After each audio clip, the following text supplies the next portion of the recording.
everybody. Welcome to episode 4 of That Dynasty podcast, where we walk you through a season inside the minds of 2 Dynasty fantasy football managers. I'm your host, Matthew, and alongside my co-host, Isaiah, we want to welcome you into week 4 of the 2022 NFL season. I only have one thought before we get into everything. What is happening? Dude, this week felt crazy. I don't know. How do you feel about it? Yeah, dude, wild week. Some pretty great performances, but a lot of lackluster. Not a hot week for our Patriots, but we move. So yeah, can't say we didn't see that one coming, unfortunately. Yeah, that is true. Yeah, it just felt super weird. Like the people you expected to perform in fantasy just did not. The wide receivers that you were going to count on just were absolute stinkers. So I don't know. It was weird. I haven't seen a week this weird in a while. But before we get into anything else this week, I did want to give you guys just a quick plug.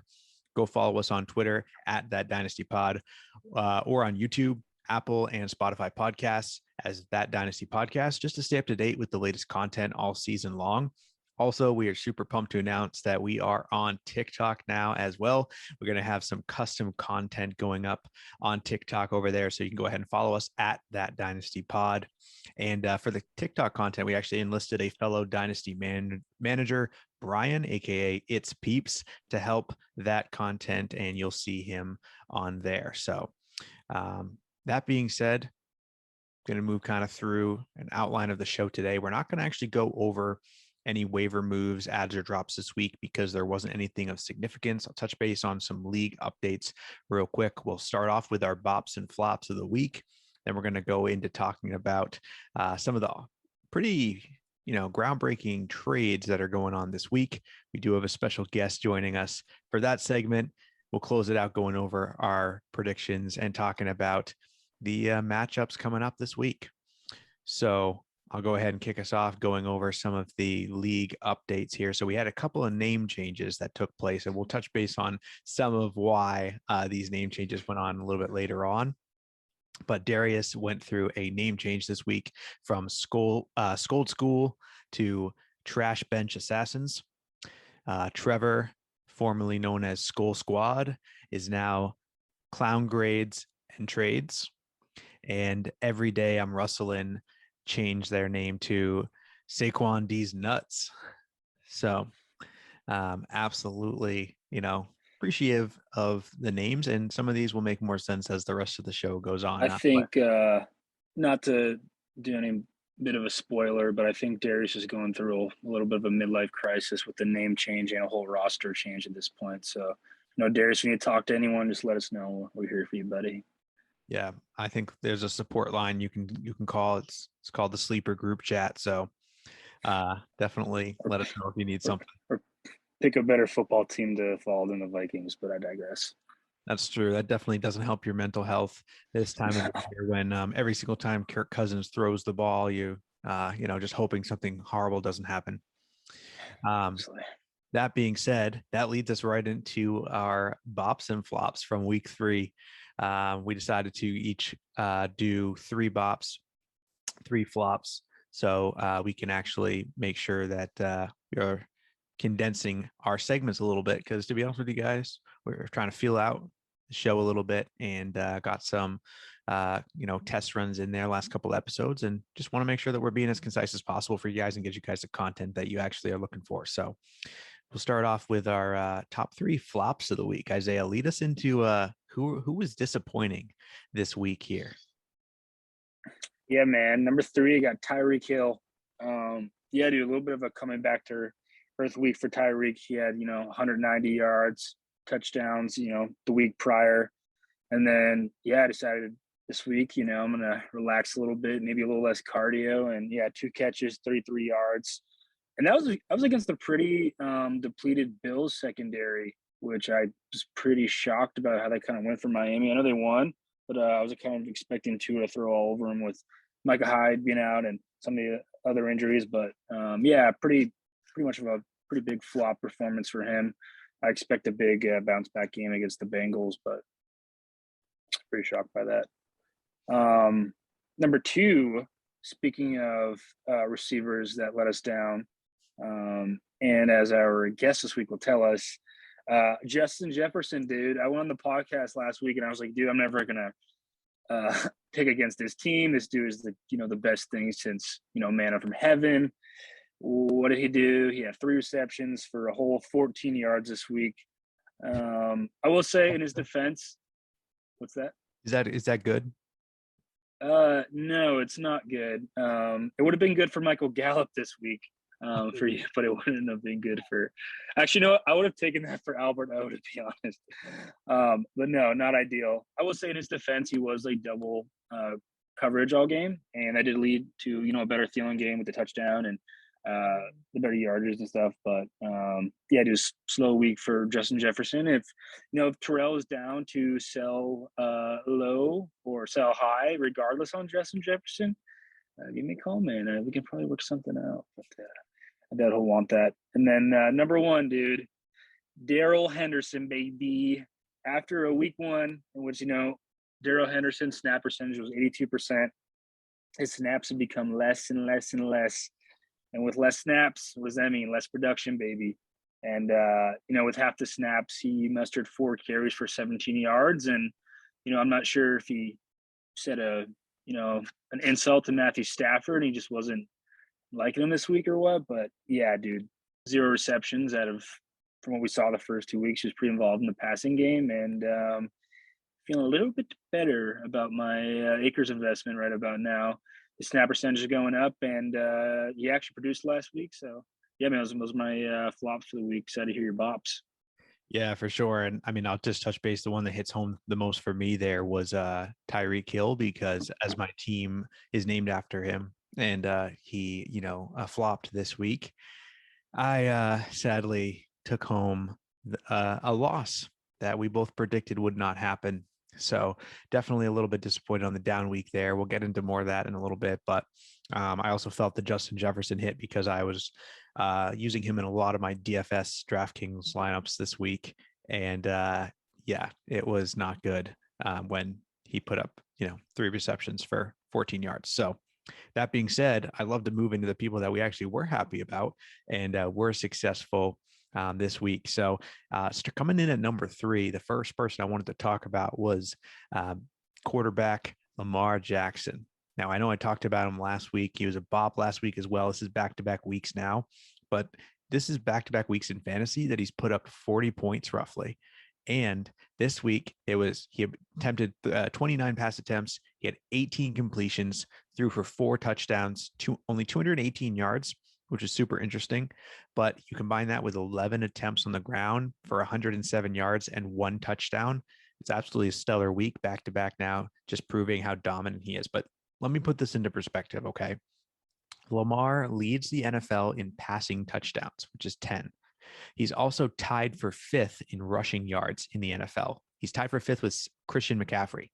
So he's a top 5 running back from a rushing yards perspective, tied with Christian McCaffrey, and he leads the NFL in passing touchdowns. He's also number 1 in the league in yards per carry.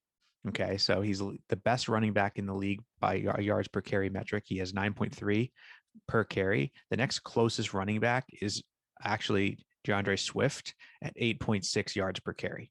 So he's almost an extra yard per carry more than the next closest running back. He has more rushing touchdowns this year than Jonathan Taylor, Christian McCaffrey, Najee Harris, Dalvin Cook, DeAndre Swift, Josh Allen, Kyler Murray, Zeke, James Conner, and Aaron Jones.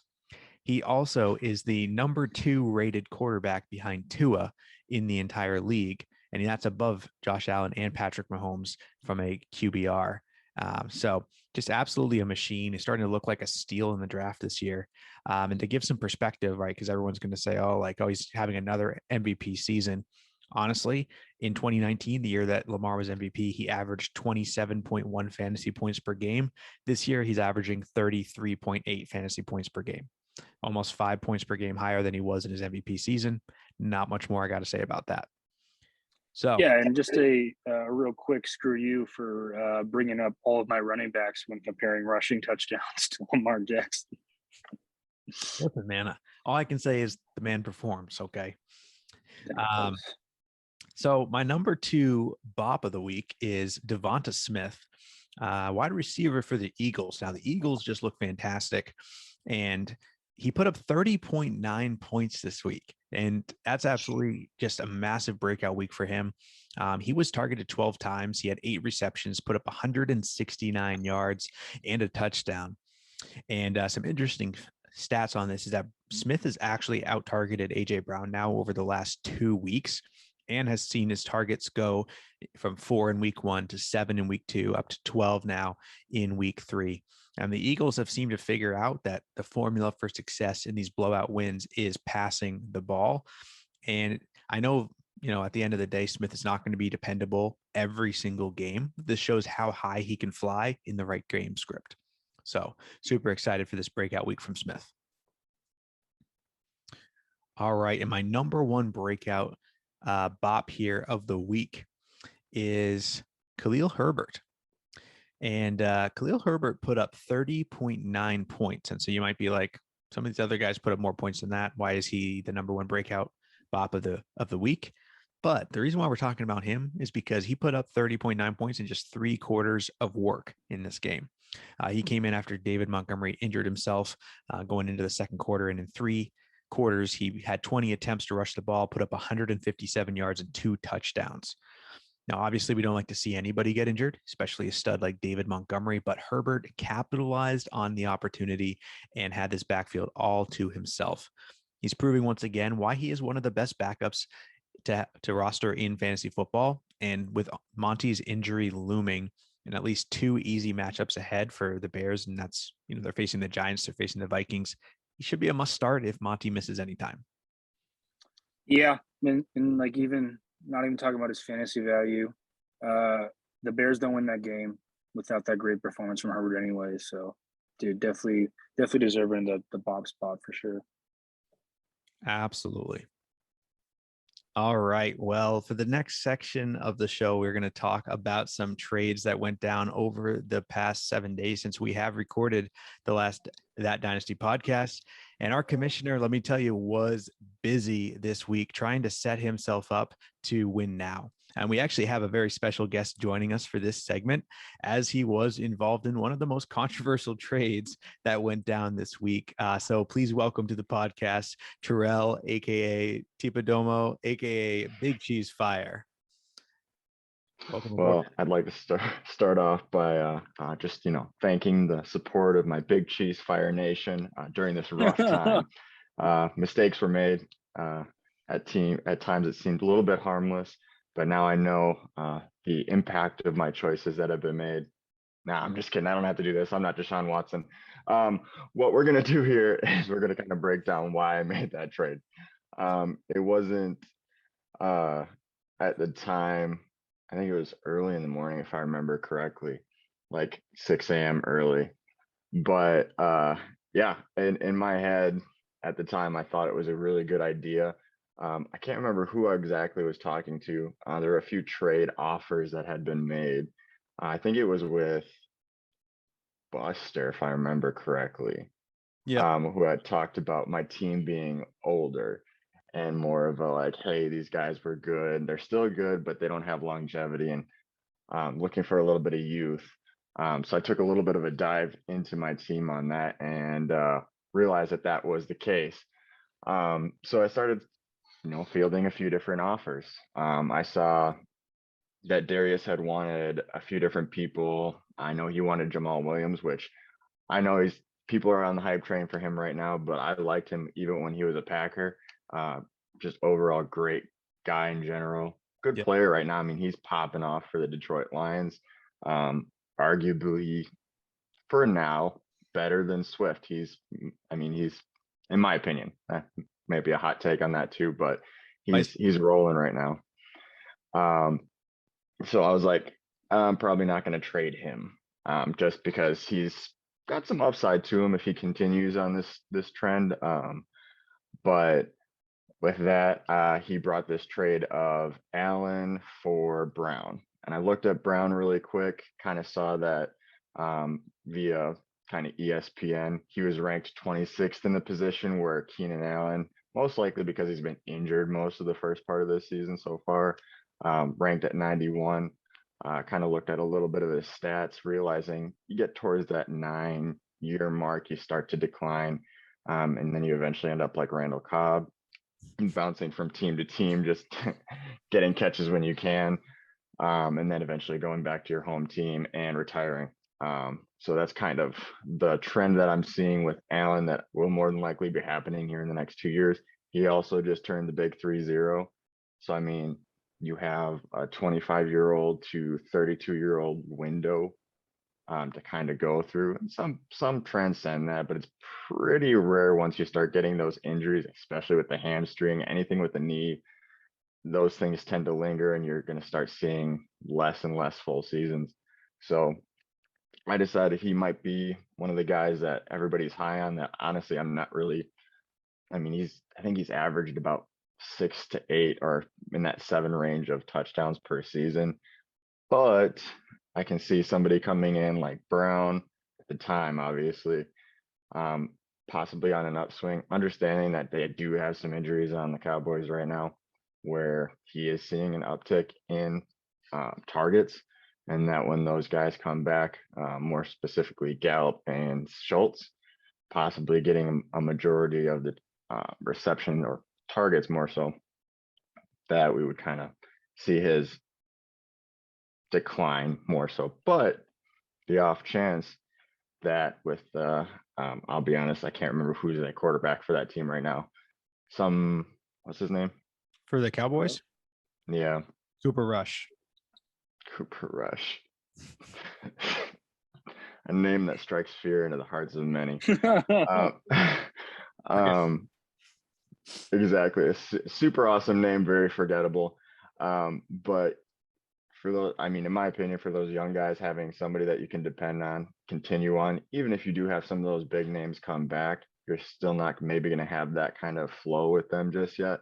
So hoping that he rides out another 2 weeks and gets a little bit more comfortable with him. If not, I do see he has possible upsides in the future, being this first or pretty new to the league. So that was my mindset at the time. Obviously, I don't regret the trade. What I do regret is not asking more for him. Probably going to be the biggest portion of that trade that I wish I would have done, essentially. So that's the trade, the most controversial trade of our, I would say, season so far. Everybody just went to town. I would argue of our lifetime. Of our lifetime? I don't know. I saw somebody try to trade Brown for Garoppolo. So that is even worse. So I'll take my lumps. Come on here and explain that side of it in a little bit more detail, which actually sounds a lot more smarter than it actually was in the beginning. A lot more thought was put into it now, but we'll kind of go with the rest of the intelligence that I had with some of these parts to that trade. So no, I appreciate the background, going into it a little bit there and the thought process behind it. Cause right off the bat, and I'll reiterate, I know I have a screenshot down at the bottom here for anyone watching on YouTube, but it was Keenan Allen accepted for Noah Brown from the Cowboys, the wide receiver, straight up 1-for-1 trade. Noah Brown is 26 years old. He's got a couple years experience in the league now. It looks like, according to Sleeper, he's got 5 years experience in the league, but this is the first year that he's really seen any sort of work. I think last year he had 1 game with 9 targets, and that was about the extent of that. I think his career high before that was maybe like 1 game where he saw 6 targets, and he was more of a practice squad person before that. So this is the first time he's actually been given an opportunity to perform. He's been seeing an average of, around 7 targets a game right now. So from an opportunity perspective, like you were mentioning, Terrell, like that's a really big opportunity and an offense that's going to have to be passing the ball. And right now you're not getting really anything out of Keenan Allen. And so trying to capitalize on someone while they still have some value, I can definitely understand, the reasoning behind it. I do agree with you though. Like, I think Darius would have paid a lot more for Keenan Allen than that. I think he offered it as like a low ball offer. And and then definitely could have gotten more out of that. Yeah. I'll throw out a couple of values for you that I ran online here. So Fantasypros, one of the websites that I like to use for a value, kind of an evaluator. They take like a lot of people who rank fantasy people in the industry, fantasy players, and they'll actually just compile all of their rankings together for like an average. And then they give you kind of an expert consensus ranking. So for Dynasty, Keenan Allen is actually pretty much the consensus wide receiver 31 in Dynasty. And Brown is right now the consensus wide receiver 136. The value for Allen is a trade value is like 29 is what they assigned it as a value, whereas Brown has the value of 1. And so I was like, man, what a swing for the fences. Cause like, really, you could have probably asked for someone like Hollywood Brown, DeAndre Hopkins, Amari Cooper, Brandon Ayuk. And those would have been guys more like similarly valued, I guess. So, yeah. I do respect the swing for the fences though, because he could definitely pay off in a big way, or it could be a big swing and a miss, but sometimes Absolutely. those chances. Yeah. At the end of the day, I think that it's one of those trades for me. Like he's been on my bench, and he probably will continue to be on my bench, or would have been on my bench, until he showed me something, essentially like poke you with a stick, do something. But I think probably that, like I said, that's probably the biggest regret that I have with it, is not trying to see if I could get something more for him. But other than that, yeah, I'll stick by it. I'll take my rock, see if something pops off. I'm banking on him getting re-injured. I'll be honest. I just have this like little intuition that he's just gonna not come back as he used to be, and that hamstring is gonna be one of those things where it's like, oh, he had one great catch. Okay, he had a touchdown, and he's nursing that hamstring again, or it'll turn into a compensation injury where you now have a knee injury or the other hamstring or a quad. Is there any way to confirm that you were not on the Chargers medical staff at all? Yeah, no, there is no way to confirm that.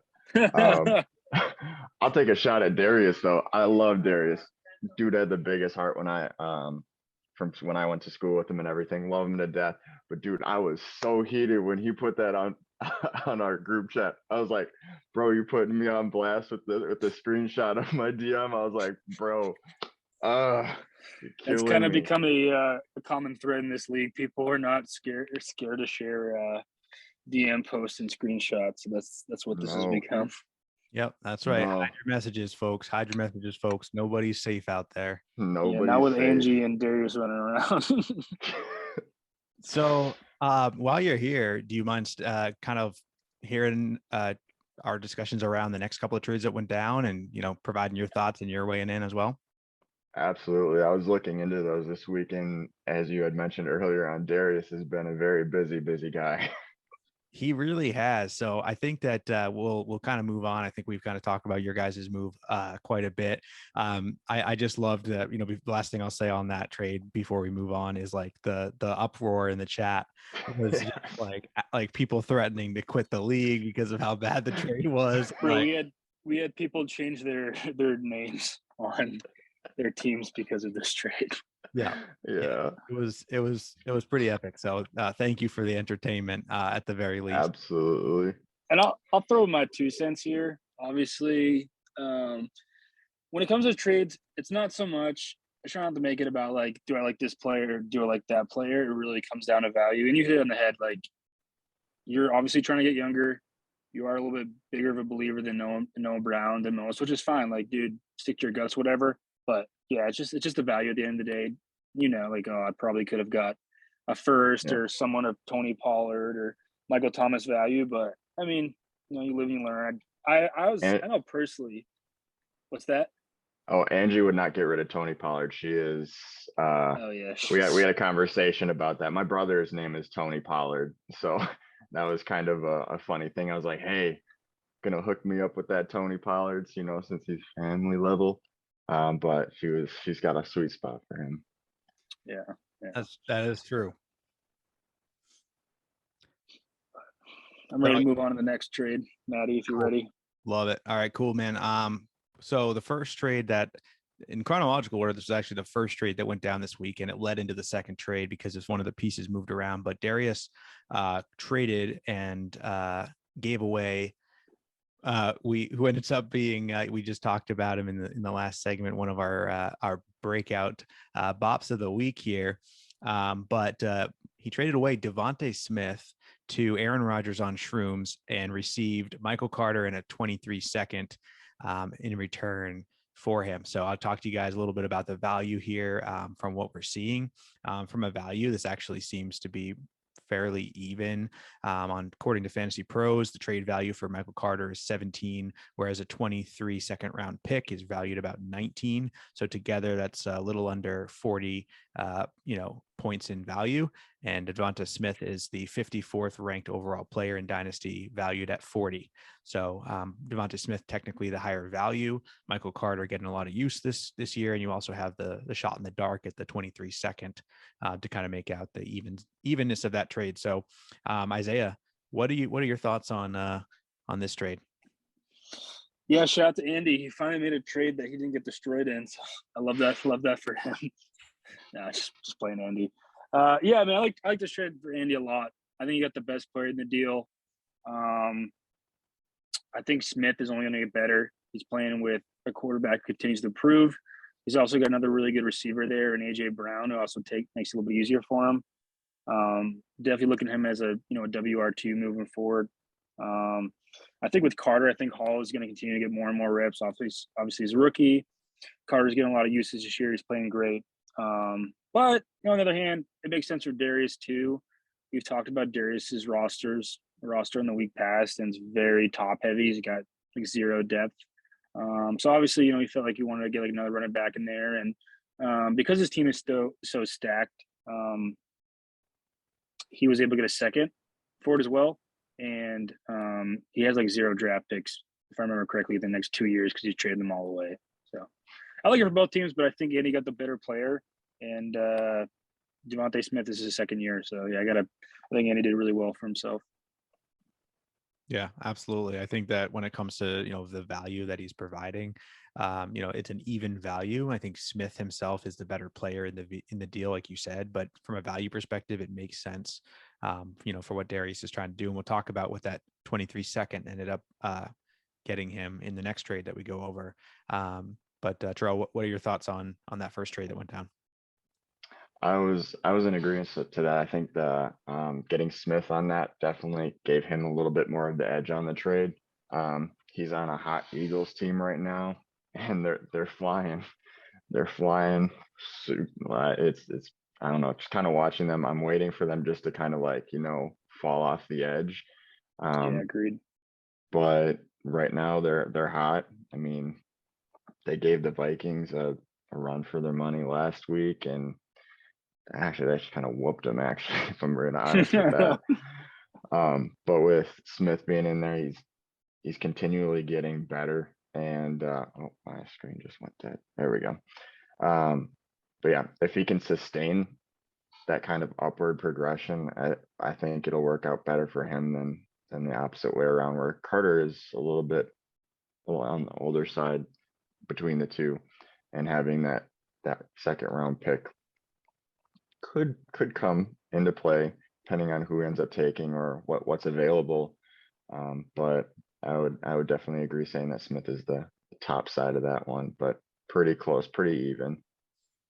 For sure. And I think that when we talked about Darius, needing some depth and, picking up Carter and then the second, well, he ended up turning around and taking that second and trading that over to Angie's team, Table Humping Trash, and getting Daryl Henderson back, in return for that. So basically what he ended up doing is turning, Devonta Smith into Michael Carter and Daryl Henderson. And for someone who lacked RB depth, like Darius did, I think it was a really solid move to solidify it. That's funny because Isaiah, you were just talking about, you said, oh yeah, he bumped up this second round pick because he didn't have any draft picks. But it's kind of funny. He turned right around and said, nope, be gone with me, draft picks out of my sight. Actually, I think you might be allergic to draft picks. I'm not sure. Like Darius is like the Rams organization. Just screw all future picks we're talking about this year, baby. I respect it, man. Respect it for sure. Listen, you gotta pay big money to win. But so yeah, Daryl Henderson for the 23 second. I mean, we already talked about the value of that second being on Dynasty Pros. Sorry, not Dynasty Pros, Fantasy Pros, valued about 19. Henderson being a backup running back, a little bit older, on a split timeshare. His value in Dynasty is about a 7. So from a pick perspective, it seems like Angie really made out for the best here, but obviously you run the risk with it being a second round pick. It's a little bit more of a shot in the dark than a first round pick is, and you of course run the risk of drafting an absolute dud, and that's kind of one of the chances you have to take. So what are your thoughts on this one here, Terrell? I mean, having Henderson in his lineup as depth, he's been averaging about 10 to 12, anywhere in between there, except for last week. But apparently last week is just complete trash for everyone that should be going.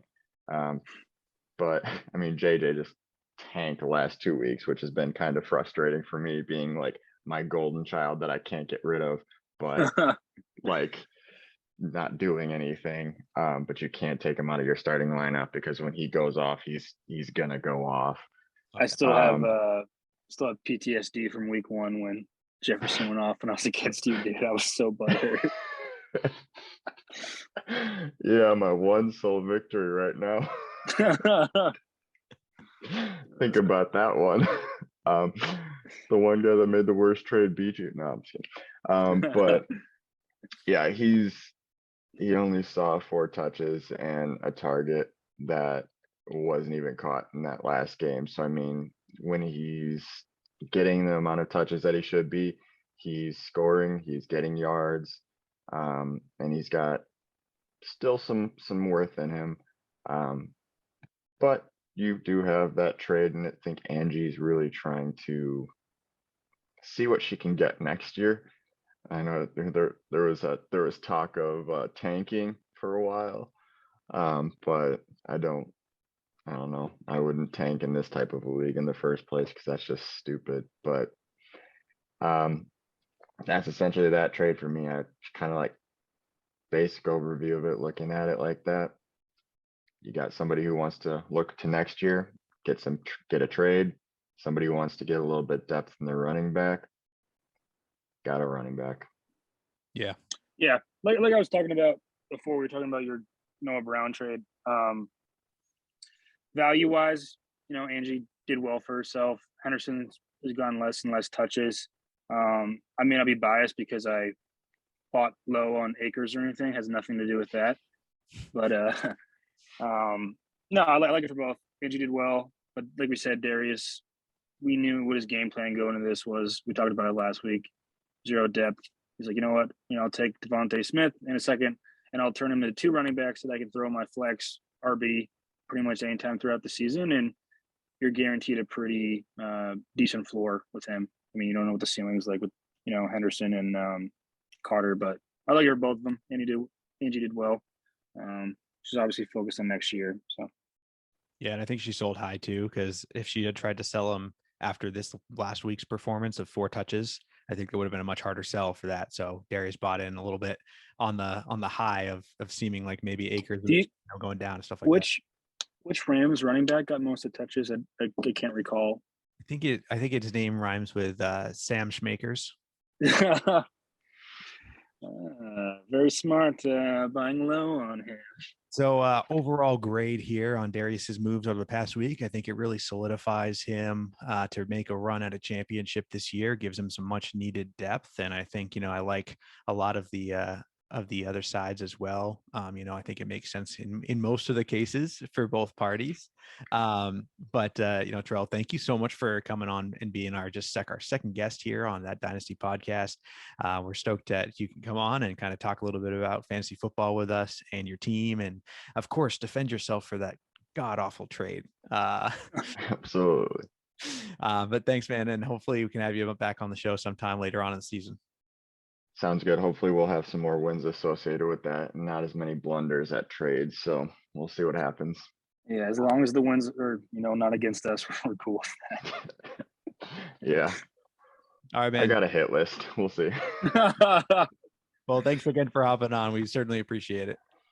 No problem. You guys have a good one. Thanks. All right, see you, man. Bye. See you. Bye-bye. All right. So let's take a look at last week's predictions and see how we did. Oh, well, would you look at this?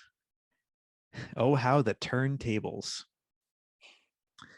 Isaiah, looks like you might have done something sneaky here and pulled out a little victory, maybe pulled ahead. I mean, that's 2 weeks in a row. So it's just kind of just a trend. So yeah, it's whatever. Just Whatever. in the lead. Well, last week we both made our predictions on who we thought was going to win the matchups. I ended up going 3-3 on the predictions, so batting 500 on the year so far still. And Isaiah actually went 4-2 with his predictions for a total now of 10-8 on the year. So just absolutely taking a 2-game lead on me in the standings here. You're gonna have to make up for that, I think, this week with some of these predictions. Yeah, the good thing is, as a Patriots fan this year, this will be the only 2-game lead I see. Any sort of lead I experience at all this year will be in this format. So, I'm going to try to take the dubs when I can get them. Yeah, well, I'm with you there. So we'll start off with the first matchup of the week, which was Chris Rock's Jaw versus the Love Boat Incident. And we actually both were correct in guessing that you would win this matchup. And let me tell you, you didn't make it easy on us. You won 107.18 versus 104.88. So you won by less than 3 points.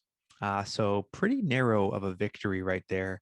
And you snuck one out, but I'll be honest with you, I lost this week and I would have beaten both of you.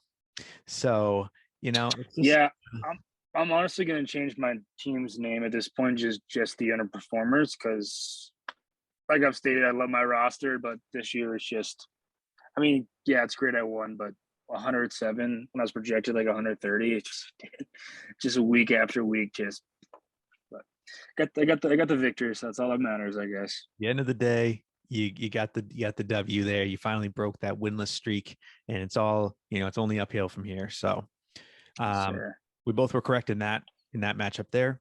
The next matchup was let's see here, Big Cheese Fire, our guest Terrell versus Tommy Lee's Raging Dongers here, Dan Sullivan. So Tommy Lee's Raging Dongers actually came out of nowhere and just absolutely creamed Terrell this week, and he beat him with a solid 121 and 0.4 to 108.04, and we actually we both thought that Big Cheese Fire was going to pull out the victory, but unfortunately they did lose, and now that brings team Tpodomo's record to 1-2 on the year. So Terrell's only up from here, man. Justin Jefferson not gonna have games like that every week. Then we have the Trash Bench Assassins versus Clown Grades and Trades. And we both actually had Trash Bench Assassins taking this one. But we had them pretty much taking this one pretty easily. But Trevor put up a fight, and his team came out and showed up and performed better than both of our teams. It was actually one of the closest matchups from a high scoring perspective of the week, because every other matchup, it was like a victory about like 20 points or something like that, or it was low scoring, kind of like Isaiah, your matchup. This matchup was actually 138.5 to 127.3. So both of them would have put up either winning or very close to winning numbers against any other matchup this league. Very competitive point scoring for them. And Darius, I'd like to add about Trevor's roster. Yeah, like you said, really outperform his projections. And going into this year, we talked about in the earlier podcast, I'm not really a big fan of his roster for what he's doing for this year. But I'll say as the weeks go by, the roster that he has is actually, it looks better and better. For a while, I was kind of like, whoever goes against Trevor is probably going to win. And, he made some really good some good picks. I don't love what his running backs are, but he's got some really good value, and some of his receivers, like Marquise Brown. And who else does he have as one receiver? I think let's see, big Kirk. Deontay Johnson, Rashad Bateman, Romeo Doubs. That's right. Hunter Renfro's out, but he's there on the bench. Yeah, I like Johnson and Marquise. I really like what Marquise has shown this year. With Kyler's number one, but I'll let you continue. Just shout out to was my Trevor plug there. Daily my weekly Trevor plug. Yeah, and I'm hoping that we see more of Singletary like we saw this week. I mean, Singletary put up almost 25 points, helped keep Trevor in that game. Marquise Brown, 28 points. Conklin, 20 points. Romeo Doubs, 20 points. So just some really good start-sit decisions. And we'll talk a little bit about this a little bit later on. Maybe like some MVP or bench MVPs. But ultimately, like that's what kept this game competitive was not just the roster construction, but also like the start-sit decisions that went into it. So nice job, Trevor, keeping that game competitive. And congrats to Darius for being 3-0 on the year.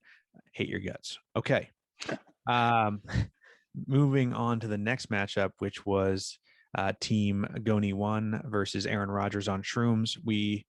This is where we split, and I actually had Goni 1 taking the matchup, and you had Aaron Rodgers on Shrooms taking it. And not only did Aaron Rodgers on Shrooms take the matchup, shout out to Andy, but he took the matchup by almost 50 points. So it was 137.66 to 92.8. Team Goni 1 was the classic underperforming roster of the week. Just a bunch of studs that decided that they'd rather, sit on the couch than perform in fantasy football. So I think there's better days ahead for Team Goni 1. Aaron Rodgers on Shrooms claims his first victory of the year.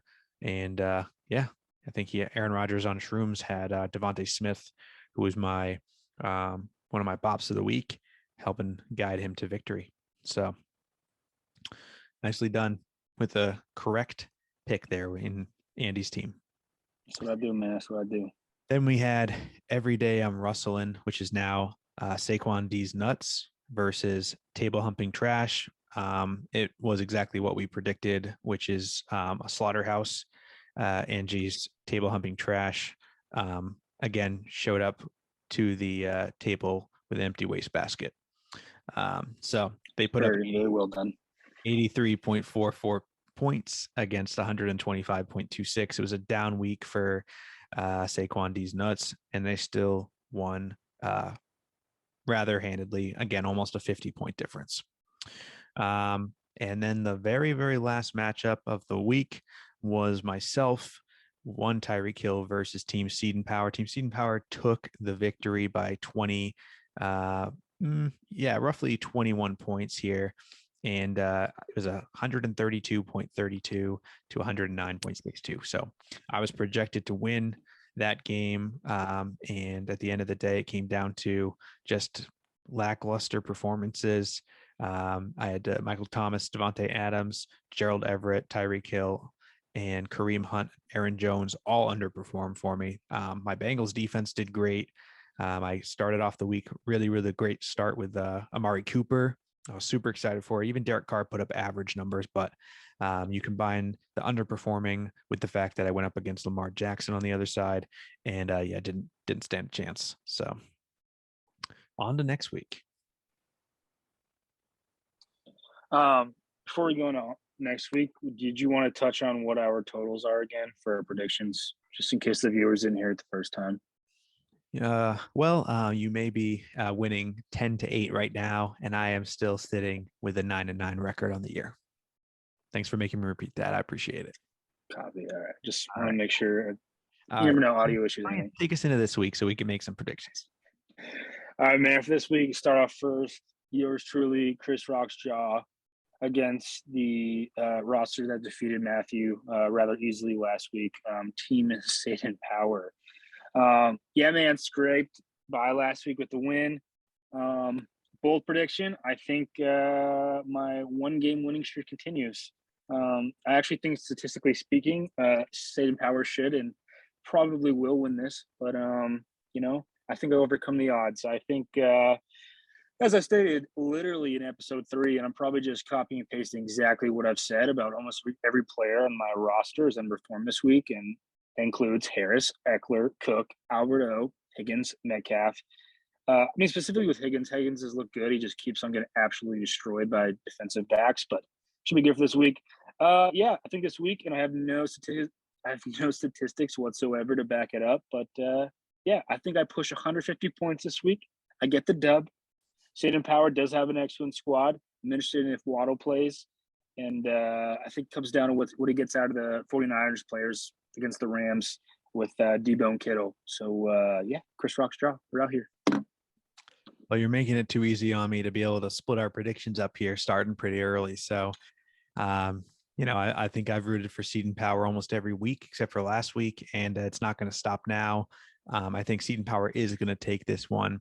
I have concerns with your roster in this week specifically because T. Higgins is supposedly battling a concussion. It's a Thursday night game. So I'm afraid that they're going to sit Higgins, which is going to severely weaken your starting lineup. Might give you a chance to throw in, Akers this week or something like that, but probably not actually. Dalvin Cook's been battling an injury, so that's a London game. So they're going to be playing at 9:30 on Sunday overseas. And if Dalvin Cook ends up not playing, again, another injury to your starting lineup. So I have some concerns. You're starting Evan Ingram and Jared Goff. I just don't feel great about it. I look at his roster and I'm like, he's got Lamar Jackson, who I just talked about, is outpacing his MVP performance season. I'm so sorry, but they're projecting him for 23 points, more like 43 points he's probably going to put up. Jonathan Taylor is bound to have a breakout game.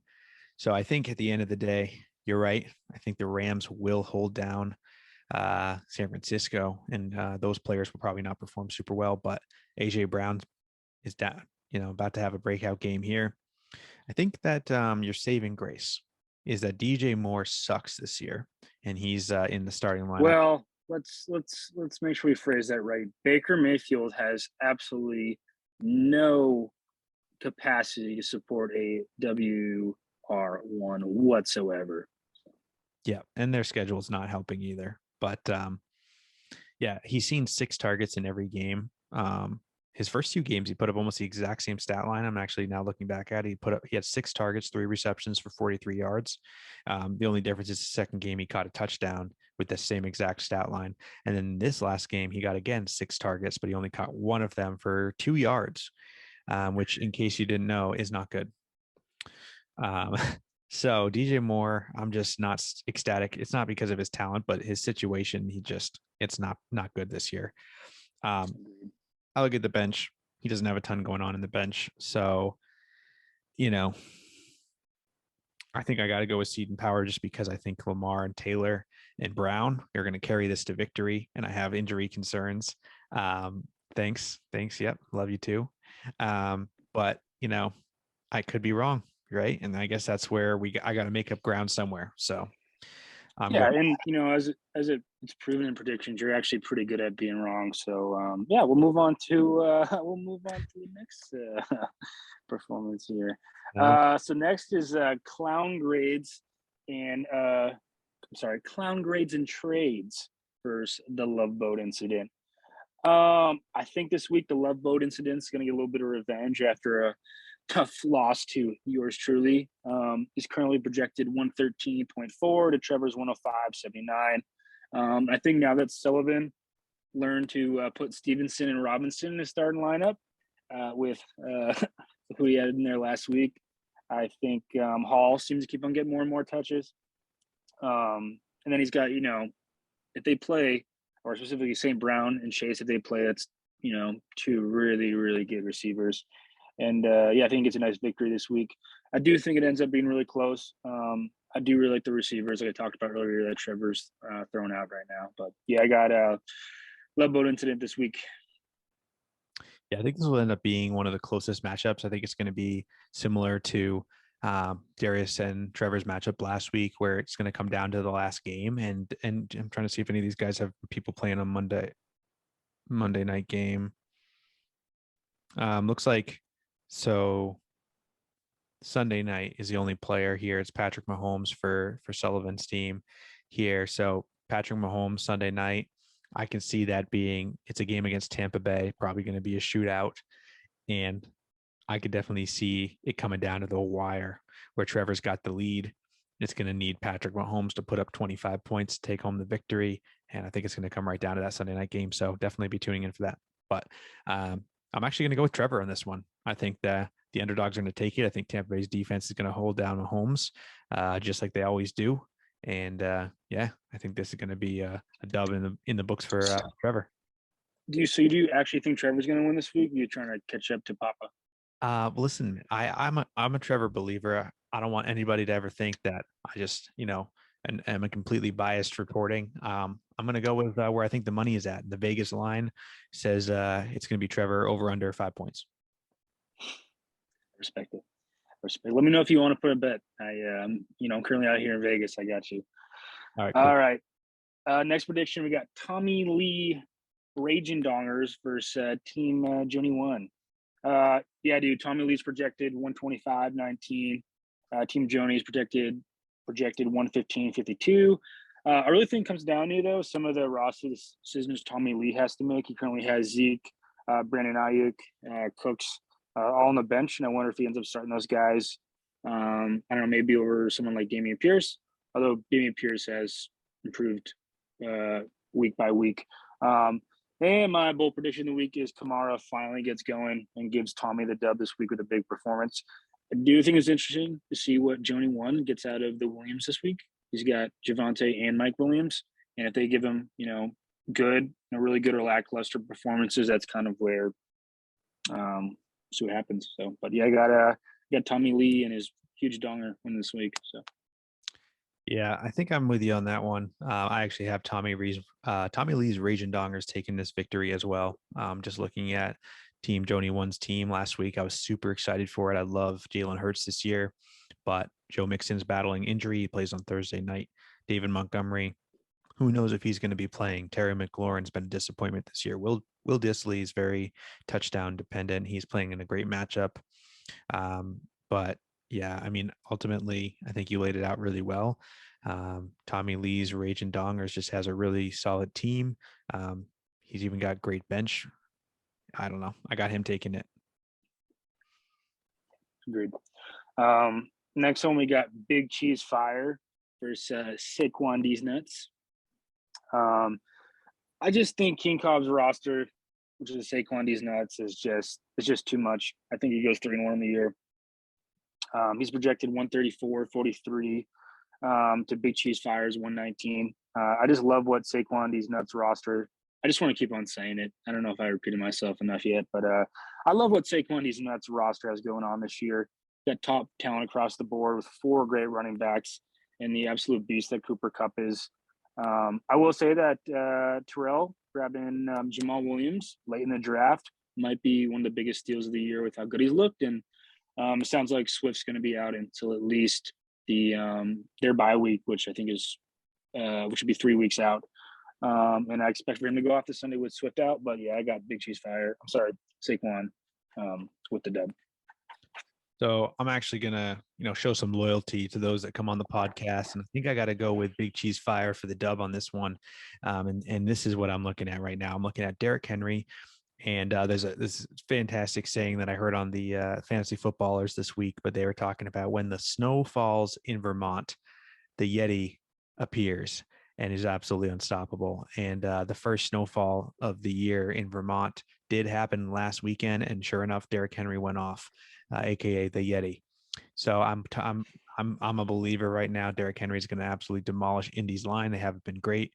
I think that Jamal Williams is going to get a ton of work here against Seattle's weak defense. Justin Jefferson's going to break out against New Orleans, just absolutely have a comeback game because he wants to look good.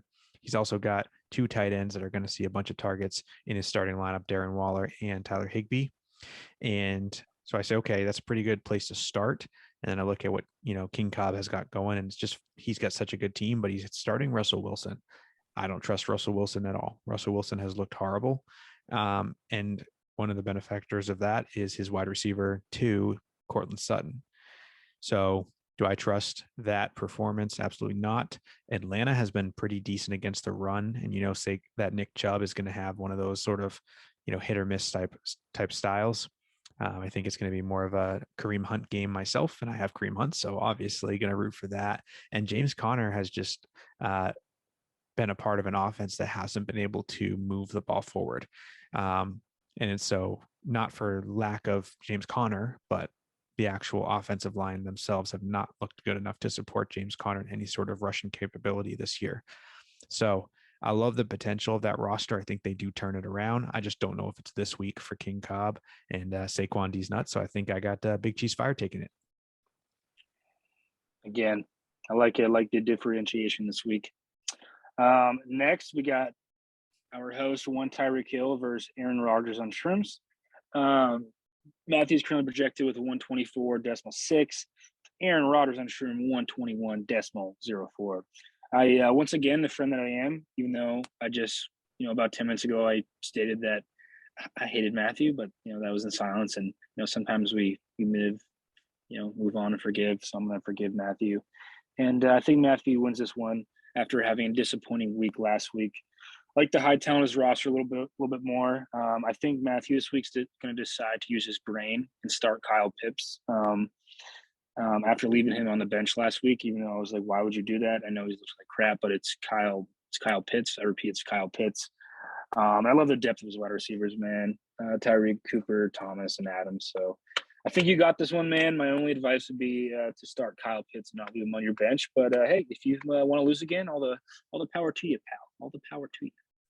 Well, I took your advice. I appreciate it. I just swapped him out right now. So by the time this podcast goes up, my projections have gone up to 126. So we'll be good. I think we'll be good. No, I actually, unfortunately, because this has been a trend for myself for this year, I expect my team fully to underperform and when they should be performing. So I actually think that I'm probably going to lose to Andy's team, who's been just absolutely on fire. Thielen's going to have a bounce back game, of course. Devonta Smith is going to continue to tear. He's starting Chris Olave, looks fantastic. Cordell Patterson. Like literally, we thought Cordell Patterson was going to be good because he was going to see receiving work. He only saw one target this week, and he still put up 22 points because he rushed for 17 times and 141 yards on the ground with a touchdown. And that's just definitely not the projection I was expecting, but he looks great. And Christian McCaffrey, of course, I think that this is finally the week that he gets back to his pre-injury self. And, obviously that means I'm going to take a dub. Take an L. So I'm going with Aaron Rodgers on shrooms. Happy to split with you because this is where some ground is going to be lost this week. I'm telling you what.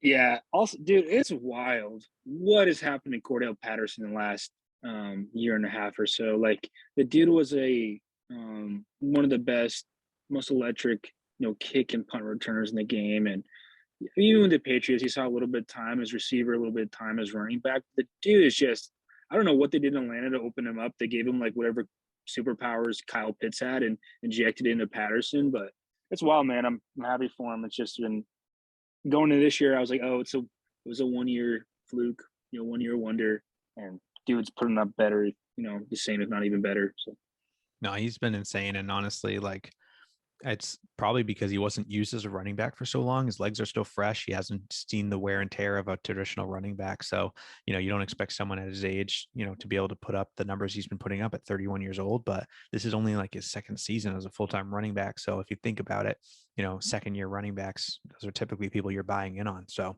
it's an interesting strategy. Sure. Love it. All right, big dog, you want to go with your we do have one more, even though we don't really need to touch on it. So we got trash bench assassins versus table humping trash. Darius's team, trash bench assassins. My notes say Darius's team. Next question, Darius's team. He's projected 142. Angie's projected for a measly 76. I'm not great at math, but is he projected for doubling her point total on the week? So if you do the Pythagorean theorem and you then divide it to the third power and times it by the second, you'd realize that it's the best roster in the league going against the worst roster in the league this year. Let's make sure we're throwing that out there. And by the way, Darius just added Keenan Allen to his lineup, and it looks like he's going to go off this week. So give me Darius with the trash bench assassins. Yeah, I think I'm gonna have to go with you there. We're gonna have to be a line on this one. So I do think, to give a shout out to Angie. I think that Pollard and Dylan and Herbert are a decent core to build around, and Lazard did look pretty good in the game last week. Also, Maddie Hollins, she started him. I was hoping he would be sitting on her bench, put up 30 points, but she ended up starting him because that's the status of her team. But she's starting Maddie Hollins on there, and he's been targeted a crap ton over the last couple of days, only projected for 4 points. Why is it not letting me pull up his name? Yeah, he's got more receiving yards than Adams so far this year. Yeah, he put up 158 yards last week and a touchdown. He had 10 targets and 8 receptions. And the week before that, he had 8 targets and 5 receptions. So it's easy to say, oh, yeah, he only got targeted 10 times because Hunter Renfrow was out, but Hunter Renfrow was in the week before and he was still targeted 8 times, 5 receptions for 66 yards. So honestly, like if you're in your league at home, guys, and you're watching this and Matt Collins is not rostered, I'd get on that. It looks like the targets are going his way and to follow the volume. That's going to be the surefire way to try to find some upside. So love what Angie's got started, even though I do think she's going to lose. I do think that there is an opportunity there for some of those players to really have like good weeks. All right. That brings us into last section here before we talk about power rankings, which is our MVP segment. So I want to go ahead and talk about my MVP of the week, and then I'll turn it over to you, and then we'll talk about our bench MVPs. But my overall MVP of the week is Mark Andrews. Mark Andrews put up 32.9 points this week in our league, 13 targets, 8 receptions, 89 yards, and 2 touchdowns. Andrews has been paying off on his early draft capital and helped lead our commissioner Darius to his 3rd victory in a row. Andrews is currently the tight end 1 through 3 weeks with 15 more points than the next closest tight end as far as in our league scoring goes. And he's 5 points per game higher than Kelsey this year so far. And Kelsey is the tight end 2. So he's averaging 25.3 points per game. Darius, just a great pick there early on in this tight end premium league. Great job having your MVP leading you to victory this week. Who do you got for your MVP, Isaiah? Yeah, man. Christian Kirk, dude. Dude, he's the 6th receiver in PPR format this year. If you would have told me that coming into the year, he'd be the 6th receiver in PPR coming out of week 3, I would have asked, what you're smoking and try to get you some help as soon as you can. But yeah, dude, he was a great start. 6 receptions, 72 yards, a touchdown. I know it's not the craziest week. Doesn't jump off the map. I just love the consistency we've seen out of him, especially with, in Arizona, where I think the biggest problem or thing he struggled with was the constant consistency. He looked good for like 2 or 3 weeks and then fall off a couple and come back, have a big week. And I just love what I've seen out of him. If Tommy Lee's Raging Dongers gets a bad game from Kirk this week, he's probably 1-2 and not 2-1. So yeah, I think Kirk deserves that. And I kind of wish I drafted him more in other leagues this year. He was sitting available in every league, and I didn't want to touch him. So yeah, big L right there. My MVP selection for the bench MVP, and to clarify, this is somebody who absolutely went off sitting on a loser's bench. I had to highlight my bench MVP is Greg Dortch. And not only do I love saying Greg Dortch, but I also came up with a great nickname, the Human Dortch. So just great. But he put up 17 points. Dude had 10 targets, 9 receptions, 80 yards, and sat on the bench for Trevor's team, Clown Grades and Trades. It ultimately ended up being a super close matchup between Clown Grades and Trades and Trash Bench Assassins. And had the Human Dortch been started, Trevor could have ultimately taken the W in that. He could have started him over Bateman or moved Knox out of the lineup, put Conklin in there for tight end, and then started the Human Dortch in the flex spot. So I don't know if I would have made that choice myself, but as far as what could have been done to have achieved a victory, it could have happened. And the Human Dortch, unfortunately, went off on the bench. So that is my bench MVP of the week. Yeah, Dortch looks good. I'm not sure if you listen to any Matthew Berry stuff at all. Not very often, no. Okay. He was a big Dortch guy coming in this year and just proved him right. But yeah, dude, this bench MVP for me hits very close to home. He is on the Love Boat Incidents roster, who happened to lose to me this week. And if he had started him this week, I would be 0-3. We've been discussing in recent weeks about how good he looks coming back from his torn Achilles.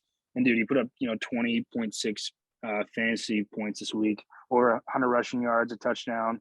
And thankfully, my Hail Marys I said this weekend worked because Love Boat Incident left him on the bench. But I won our matchup by 2.5 points this week.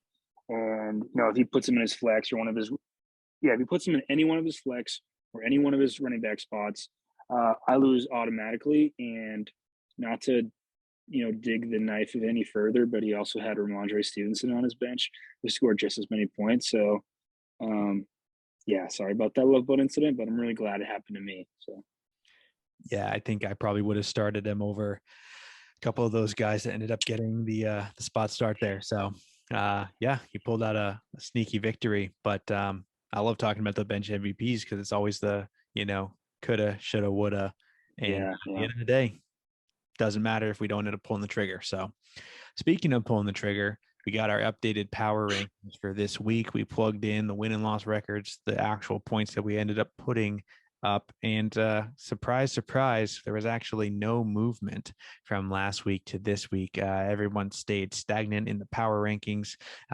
pretty much exactly what we we're expecting to happen is where we stayed. There weren't any significant changes one way or another to the power rankings. So looking forward to keeping up to date as the rest of the week goes. And I think that leaves us with our final question that we like to ask is what's your Pats prediction for this week? Okay, guys, that's the end of the podcast. Did you know Brian Hoyer's name is Axel? No, I just found that out today because we're gonna get Axel this week, dude. Oh my God. It doesn't matter. You could be playing South Alabama Community College, and I don't like our chances this week. So I think until Mac comes back, we can probably just skip this part of the podcast because. So Brian Hoyer's projected 10 fantasy points in the Sleeper app in our league. I want to know what you think is more likely, that he'll get 10 fantasy points or negative 10 fantasy points.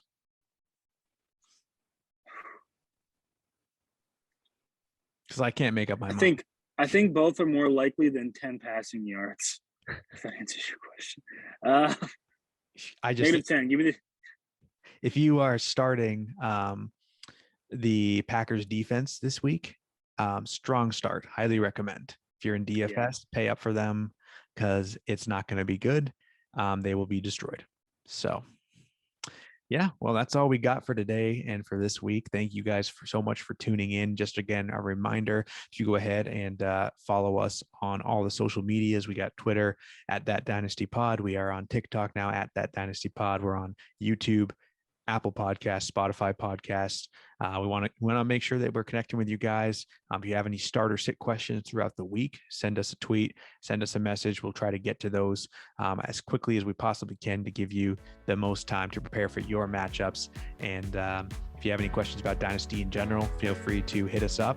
And we love talking to you guys. Thank you so much for all of the support and for listening this far through. Appreciate you.